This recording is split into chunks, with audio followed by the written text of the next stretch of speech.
پاکستان کے مختلف علاقوں میں مونسون بارشوں کا سلسلہ جاری ہے۔ تازہ ترین صورتحال کے مطابق مونسون کا ایک اور نیا اور طاقتور اسپیل اس وقت پاکستان کے کئی علاقوں کو متاثر کر رہا ہے، جس میں خصوصی طور پر صوبہ پنجاب کے کئی علاقوں میں موسلادھار بارشوں کا سلسلہ جاری ہے۔ اس دوران اسلام آباد، راولپنڈی، لاہور، سیالکوٹ، فیصل آباد اور اس کے آس پاس کے کئی چھوٹے بڑے شہروں میں آئندہ 2 سے 3 روز تک وقفے سے درمیانی سے تیز جبکہ چند ایک مقامات پر موسلادھار بارشوں کا امکان بھی موجود ہے، خصوصی طور پر اسلام آباد، راولپنڈی اور لاہور کے علاقوں میں۔ ساتھ ہی ساتھ موجودہ جو اسپیل ہے وہ جنوبی پنجاب کے بھی کئی علاقوں میں تیز بارشوں کا باعث بن رہا ہے۔ اسی کے ساتھ ساتھ آج سے لے کے اگلے 2 سے 3 دنوں تک جو ہے وہ سندھ کے بھی اکثر مقامات پر موجودہ اس طاقتور اسپیل کے زیر اثر جو ہے وہ کافی اچھی بارشیں کا امکان موجود ہے۔ اس دوران میرپور خاص، حیدرآباد، سکھڑ، لاڑکانہ، جیکب آباد، نواب شاہ اور اس کے آس پاس کے کئی علاقوں میں درمیانی سے تیز جبکہ یہاں پر چند ایک مقامات پر بھی موسلادھار بارشوں کا امکان موجود رہے گا۔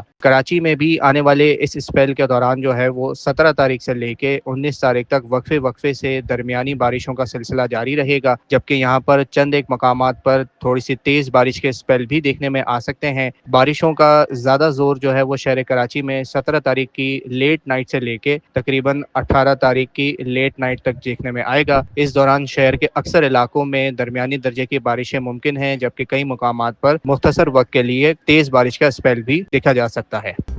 مزید نیوز اپ ڈیٹس اور ڈیجیٹل سٹوریز کے لیے سبسکرائب کریں ڈان نیوز پاکستان۔